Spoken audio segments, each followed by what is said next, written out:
जो बच्चे गेट की प्रिपरेशन कर रहे हैं उनके दिमाग में एक क्वेश्चन जरूर आता है कि गेट बायोटेक और गेट एक्सेल इन दोनों में क्या डिफरेंस है और हमारे लिए कौन सा बेटर रहेगा। गेट बायोटेक बेटर रहेगा या फिर गेट एक्सेल बेटर रहेगा। क्या हम दोनों एक साथ एग्जाम फिल कर सकते हैं, यानी कि हम दोनों के दोनों जो है एग्जाम्स को हम दे सकते हैं कि नहीं दे सकते। गेट बायोटेक वाला गेट एक्सेल के एग्जाम को फिल कर सकता है कि नहीं कर सकता, या फिर गेट एक्सेल वाला जो है गेट बायोटेक के एग्जाम को दे सकता है कि नहीं दे सकता, ये आज की वीडियो में हम देखने वाले हैं। देखो, सबसे पहले मैं आपको बता देता हूं, पहले नंबर पे आता है हमारा गेट बायोटेक्नोलॉजी। गेट बायोटेक्नोलॉजी का जो एग्जाम होता है बिल्कुल वो डिफरेंट होता है, एग्जाम डिफरेंट होता है और डिफरेंट डे में होता है। इसका एग्जाम भी डिफरेंट डे में होगा, ध्यान रखना। वो गेट एक्सेल से बिल्कुल डिफरेंट होता है, ठीक है। तो गेट बायोटेक के जो बच्चे हैं मोस्टली वो प्रेफर करते हैं जिनकी बीटेक, ठीक है, या फिर जिनकी एमएससी जो होती है वो बायोटेक में होती है और जिनका मैथमेटिक्स जो है काफी स्ट्रांग होता है। अगर आपका मैथमेटिक्स काफी स्ट्रांग है तो आपको गेट बायोटेक की तरफ जाना चाहिए। और मैं आपको बता देता हूं, अगर आपके बीटेक बायोटेक में है या फिर एमएससी बायोटेक में है तो आप बाय डिफॉल्ट गेट एक्सेल का एग्जाम आप फिल कर सकते हो। ध्यान रखना, अगर आपके पास ये दोनों कोर्सेज हैं, यानी कि बायोटेक्नोलॉजी से रिलेटेड कोई भी स्ट्रीम आपकी ग्रेजुएशन या फिर पोस्ट ग्रेजुएशन है, तो आप पोस्ट ग्रेजुएशन कौन सी वाली, एमएससी वाली, अगर वो ये वाले कोर्स आपके पास है तो आप बाय डिफॉल्ट एलिजिबल हो गेट एक्सेल का एग्जाम देने के लिए, ठीक है। अब यहाँ पे बात आ जाती है गेट एक्सेल की। ये एग्जाम जो है डिफरेंट होता है, इसके सेक्शन डिफरेंट होते हैं। तो अभी हम देखने वाले हैं इनके सेक्शंस की क्या क्या स्ट्रेटेजी रहती है, क्या क्या उनमें डिफरेंसेस रहता है। गेट बायोटेक में एक एग्जाम होता है और उसके एग्जाम के अंडर में यहाँ पे डिफरेंट सेक्शन होते हैं। कौन कौन से डिफरेंट सेक्शन होते हैं वो मैं आपको बता देता हूँ। तो पहले नंबर पे फॉर एग्जाम्पल कौन सा हो गया, इंजीनियरिंग मैथमेटिक्स हो गया। इंजीनियरिंग मैथमेटिक्स, अब ध्यान रखना कि अगर ये आपको मैथमेटिक्स अच्छे से आता है तो आपका यहाँ पे कट ऑफ में आने के चांसेस बढ़ जाते हैं। अगर आपको बायोटेक अच्छे से नहीं आता, मैथमेटिक्स अच्छे से नहीं आता सॉरी, तो है आप गेट एक्सेल को भरोगे तो वो आपके लिए बेटर रहेगा, ठीक है। फिर दूसरे नंबर पे हमारे पे आया था बेटा, किसमें सेक्शंस होते हैं, कौन कौन से, जनरल बायोलॉजी सेक्शन है इसमें। तो जनरल बायोलॉजी में सब सेक्शंस बहुत सारे हैं। कौन कौन से हो गया, फॉर एग्जांपल बायोकेमिस्ट्री हो गया, ठीक है, माइक्रोबायोलॉजी हो गया, ठीक, ऐसे करके सेक्शन आ जाते हैं। इम्यूनोलॉजी हो गया, यानी कि ऐसा मत सोच लेना कि सिलेबस छोटा सा है, अच्छा खासा इसका लेंदी सिलेबस है, बड़ा सिलेबस है। आप biochemistry, microbiology, immunology sub section में करोगे, जबकि यहाँ पे अलग से सब्जेक्ट है उसका, ठीक है। इसके बाद एक चीज और बता देता हूं आपको कि इसमें आगे जाके बायोटेक के भी सेक्शंस हैं, यानी कि प्लांट बायोटेक हो गया, एनिमल बायोटेक हो गया, ठीक है। ये सारे के सारे सेक्शंस इसमें हैं। तो ये 6 सेक्शन हैं जो कि काफी इलेबोरेटिव हैं, काफी यहाँ पे बोलते हैं कि एक्सपेंडेड है, डिस्क्रिप्टिव यहाँ पे डिटेल में दिया हुआ है। अच्छा खासा आपको प्रिपेयर करके जाना है। अगर आप गेट बायोटेक की प्रिपरेशन कर रहे हो ना, बाय डिफॉल्ट ये सारे के सारे सब्जेक्ट का प्रिपरेशन कर पाओगे, एक बस से केमिस्ट्री को छोड़ दो आप। अब यहाँ पे बात कर लेते हैं कि गेट लाइफ साइंस। तो गेट लाइफ साइंस में क्या क्या सिलेबस है जो कंपलसरी है, डिफरेंट सब्जेक्ट्स होते हैं इसमें, ठीक है, डिफरेंट सब्जेक्ट होते हैं।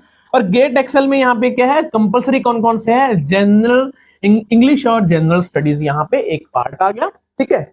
और उसके बाद है केमिस्ट्री, ये वाले जो है कंपलसरी पार्ट है, ये कंपलसरी सेक्शन है। ये आपको मतलब यहाँ पे चूज नहीं कर सकते आप, ये सबके पास होगा, चाहे आप बॉटनी चूज करो, चाहे जूलॉजी चूज करो, चाहे कोई भी सब्जेक्ट दो चूज करो, बट ये वाले आपको सेक्शन यानी कि 2 सब्जेक्ट, जनरल इंग्लिश और जनरल स्टडीज प्लस केमिस्ट्री, आपको ये देना ही होगा। आपके सिलेबस सबके लिए कॉमन होगा, कहने का मतलब ये। और इसके बाद आप कोई भी 2 सब्जेक्ट चूज कर सकते हो, ठीक है, अपने मास्टर के अकॉर्डिंग या फिर अपने ग्रेजुएशन के अकॉर्डिंग, ठीक है। फॉर एग्जांपल आपकी बॉटनी है एमएससी में, ठीक है, एमएससी मतलब जो है आपकी बॉटनी में है और एमएससी जूलॉजी में है, तो आप ये बेटर प्रेफर कर सकते हो। अगर आपकी मान के चलो कि एमएससी माइक्रोबायोलॉजी है तो आप माइक्रोबायोलॉजी प्लस बायोकेमिस्ट्री चूज कर सकते हो। अगर आपके मतलब यहाँ पे एमएससी के ऊपर डिपेंड करता है, आपकी मास्टर डिग्री के ऊपर डिपेंड करता है कि आपके लिए कंफर्टेबल कौन सा है। ऑल्दो ऐसा नहीं है कि आपकी एमएससी बॉटनी है तो आप बायोकेम और माइक्रोबायोलॉजी नहीं दे सकते, ऐसा कुछ भी नहीं है। तो सबके पास रहेगा वहां पे आपके ना सिलेबस में, आपकी जो एग्जाम में चारों सेक्शन आ जाएंगे, चारों सब्जेक्ट आ जाएंगे। आपको एनी 2 सब्जेक्ट चूज करने होंगे, जो आपको लग रहा है कि कंफर्टेबल लग रहा है उस पर आपको क्या करना है, आंसर कर देना है, सिंपल सी बात है। तो गेट एक्सेल वाला जो है यहाँ पे एनी 2 सब्जेक्ट आपको चूज करने पड़ेंगे। अब यहाँ पे कुछ बच्चे पूछ लेते हैं कि सर मैंने जो है गेट बायोटेक की प्रिपरेशन की है, मेरे लिए वो कंफर्टेबल है। ठीक है, तो मैं कर रहा हूं प्रिपरेशन किसकी, बायोटेक की। गेट का जो बायोटेक का जो सिलेबस है वो मैंने बहुत अच्छे से कवर कर लिया है। ठीक है, तो मेरे लिए कौन कौन से यहाँ पे एग्जाम बेटर रहेंगे, तो गेट बायोटेक तो बाय डिफॉल्ट बेटर है ही है। ठीक है, तो मैं आपको एक चीज और बोलूंगा, गेट एक्सेल का भी एग्जाम आप दो। ठीक है, गेट बायोटेक के लिए आपको रजिस्ट्रेशन और फीस आपकी अलग लगेगी, और इस केस में भी आपकी फीस पेमेंट अलग लगेगी। आप सिंगल फीस पेमेंट करके दोनों एग्जाम नहीं दे सकते। ठीक है, तो गेट बायोटेक का जो गेट एक्सेल, आप दोनों के दोनों एग्जाम दो, मेरे हिसाब से बेटर है। उसका रीजन बताता हूं। गेट बायोटेक के लिए आपको डिफरेंट कॉलेजेस, डिफरेंट आईआईटीज आपको, ठीक है, और एनआईटीज आपको मिल जाएंगी, और थोड़ा सा गेट एक्सेल में आपको और आईआईटीज प्लस जो है एनआईटीज के आपको ऑप्शंस मिल जाएंगे। तो आपके लिए वो बेटर है, कैरियर की अपॉर्चुनिटीज को बढ़ाने के लिए ज्यादा बेटर है। तो गेट बायोटेक वाला बंदा जो है, यानी कि एस्पायरेंट है, वो दोनों एग्जाम को दे सकता है। अब यहाँ पे बात आ जाती है कि गेट एक्सेल वाला जो पर्सन है, गेट एक्सेल वाला जो पर्सन है, क्या वो गेट बायोटेक के एग्जाम को दे सकता है, तो इन जनरल नो। रीजन ये है कि जो गेट एक्सेल है उसका जो थोड़ा सा एलिजिबिलिटी क्राइटेरिया अलग है। फॉर एग्जांपल एमएससी बॉटनी हो सकती है, ठीक है, जूलॉजी हो सकती है, एमएससी जो है कौन सी हो सकती है, बायोकेमिस्ट्री हो सकती है, लाइफ साइंस हो सकती है, इस टाइप की हो सकती है। बट आपको गेट बायोटेक के लिए मिनिमम एलिजिबिलिटी क्राइटेरिया है कि आपकी ग्रेजुएशन या फिर आपकी एमएससी बायोटेक में होनी चाहिए। अगर इसमें हुई, अगर इस वाले सेक्शंस में हुई, तो आप गेट बायोटेक का जो है फॉर्म नहीं भर सकते। ठीक है, तो गेट एक्सेल वालों के लिए गेट बायोटेक की थोड़ी सी अपॉर्चुनिटी क्या हो जाती है, लीस्ट हो जाती है, कम हो जाती है, अपॉर्चुनिटीज यहाँ पे डिक्रीज हो जाती है। डिक्रीज नहीं होती, मतलब डिक्रीज वर्ड यूज कर लिया मैंने।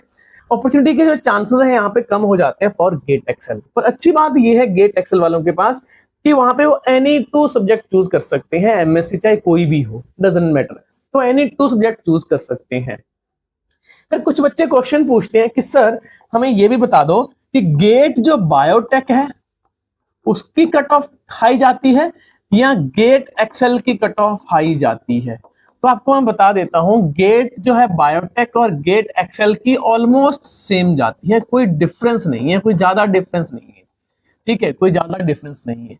अगर मैं बात करता हूं, अगर थोड़ा सा इजी गोइंग में जाएंगे, इजी गोइंग में दोनों के कंपेयर में इजी गोइंग में जाएंगे तो लेस जाएगी, थोड़ी सी slightly less as compare to, slightly less, ज्यादा नहीं, एक दो नंबर का खेल है बस, slightly less as compare to GATE biotech.